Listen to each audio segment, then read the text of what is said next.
Asthma is an inflation and obstruction of the bronchial tubes passage that allow air to enter and leave the lungs. During an asthma attack, muscles surrounding bronchial tubes constrict, narrowing the air passage, making it difficult to breathe. The duration of attack may vary depending upon the cause. At MediCircle, on the occasion of World Asthma Day, we're speaking to eminent pulmonologists, respiratory therapists, pediatricians to build awareness regarding respiratory-related diseases and their available treatments. Hi, this is Sana Khan, and today in this initiative, we're going to speak to Dr. Aditya Agrawal. Dr. Aditya is a passionate respiratory physician practicing at the Bombay Hospital in Mumbai. And at the Opera House Clinic, Dr. Aditya has done his MD Respiratory Medicine.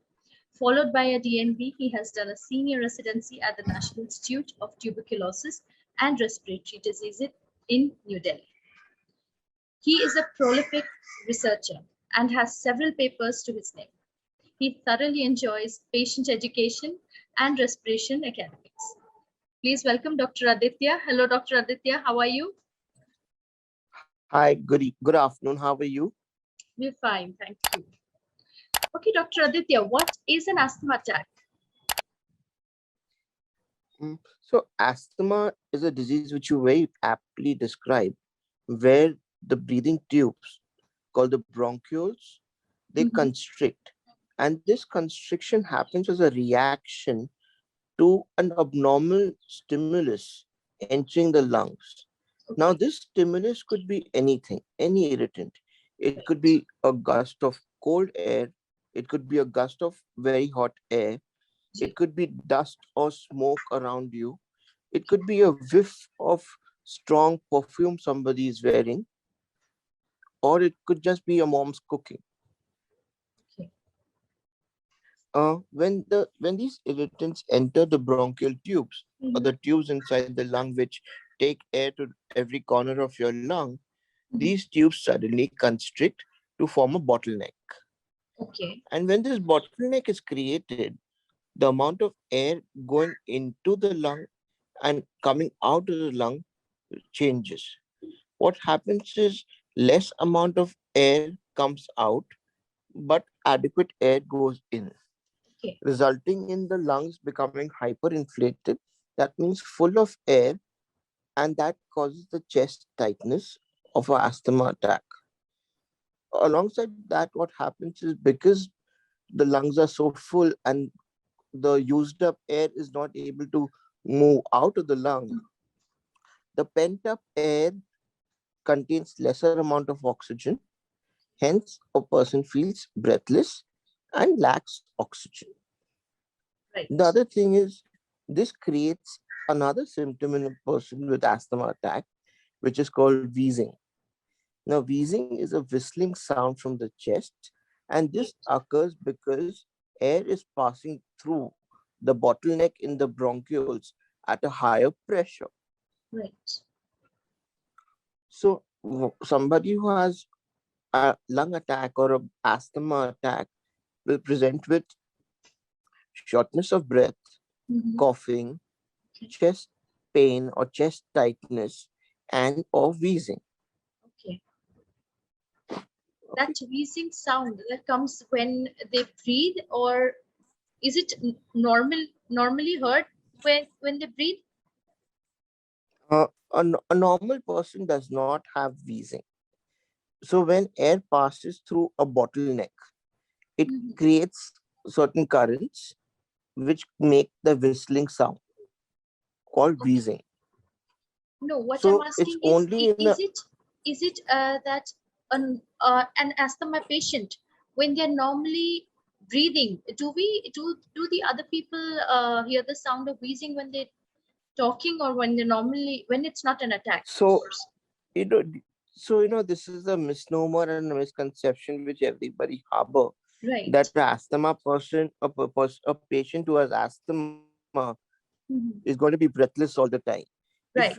Just to educate you, you have pro athletes, that means professional athletes, right, who have asthma.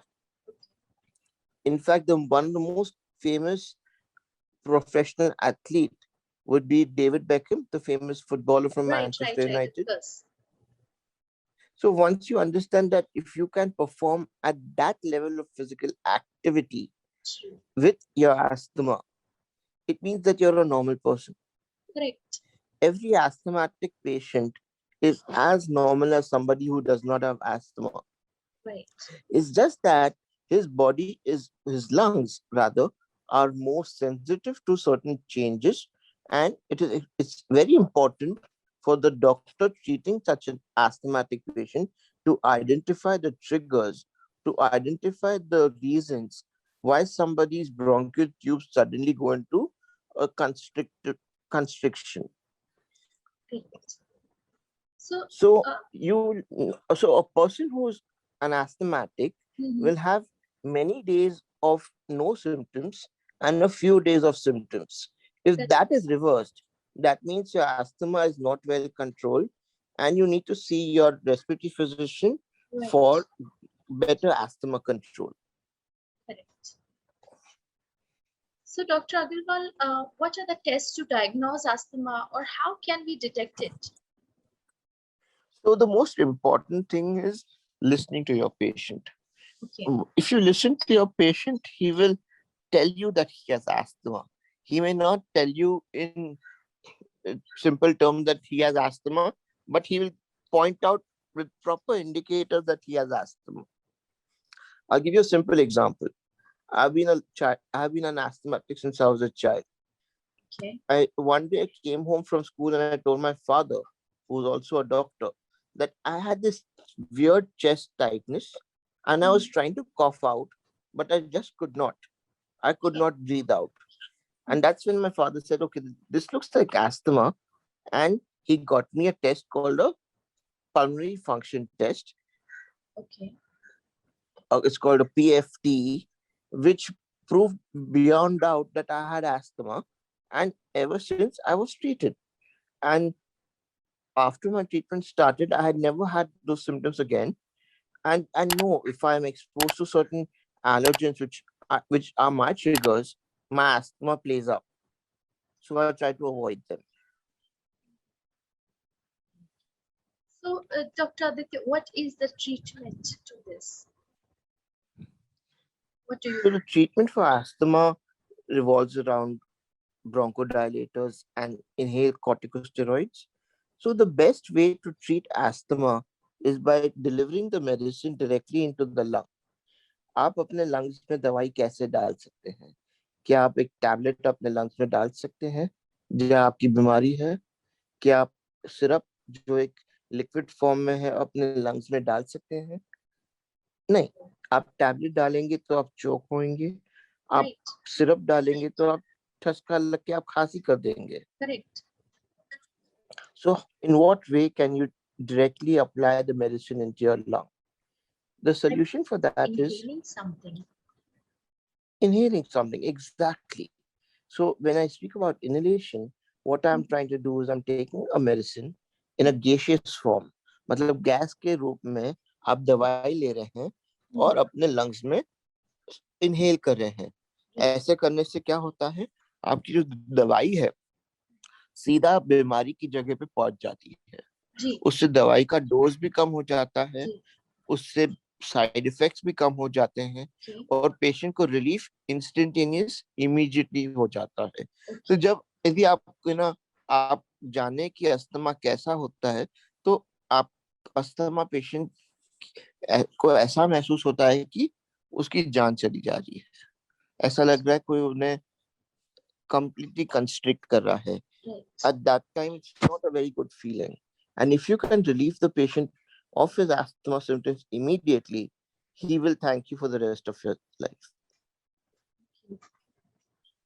So when I speak about treatment, the treatment involves use of inhalers, and the most commonly used inhaled medicine that we use are the inhaled corticosteroids, and the recommended ones are budesonide Okay. and cyclosinide. Okay. So these are to be taken as a gaseous form, the inhaling process, right? So So, you know what? The treatment of asthma should be best left to a professional who's well trained in treating asthma. I just wanted to mention a few names of the inhaled corticosteroids, but the choice would completely depend upon the nature of the patient's disease, upon the severity of a patient's disease, and several other factors which a doctor would deem appropriate for. Correct. So, how reliable are these inhalers for treating attacks? Inhalers are the mainstay of treatment. Okay. They are the gold standard of treatment of asthma. Mhm. There is nothing better than using an inhaled drug for the treatment of asthma. Okay. They are the most reliable method to treat asthma. And a lot of patients and their relatives are usually very reluctant to start off with the Right. inhalers. And Right. this is something which we have spent 25 years trying to explain to the people world over that as inhalers are not addictive. Mhm. The very nature of the disease is that it's a chronic disease. It Correct. lasts a lifelong. A patient may have days of symptoms, may not have symptoms, but he requires inhalers or inhaled medicines till the inflammation settles down in his lung. Okay. So prolonged therapy may be required, but once somebody's asthma is well controlled, he may be put off the inhalers. Like I, for myself, have not used an inhaler in 6 years. Oh, okay. It's just because I have been able to control my asthma by identifying my triggers, treating it appropriately for the adequate amount of time, and then I have my checks and balances in place where I regularly have my asthma checkups, where I regularly score myself for asthma control. And because my disease is in good control, I have been able to keep myself off the inhalers. And this happens with most of my patients who have been chronically following ever since I started practice, Mhm. barely or rarely ever have to use extra inhalers. It's just that Right. they have to have a timely follow up. Okay.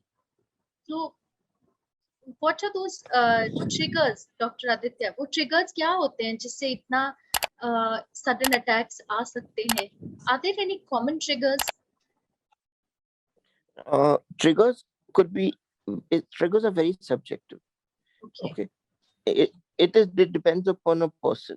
Like, for example, I just explained to you hot air, cold air, dust, smoke, strong Right. smells, perfumes, stench, the smell of cooking at home, masalas, or it could be, you know, when you enter into a moldy room, Right. or you open a cupboard which hasn't been opened for many months. Some a, some particular sort of a smell, It could be, yeah, strong smells, strong anything smell which that is is not inhaled. easy for you to breathe. Right. Yes. Okay. Thank you so much, Dr. Aditya, for coming to our show and sharing your valuable time and insights with us. It has been a pleasure having you on the show. Thank you so much.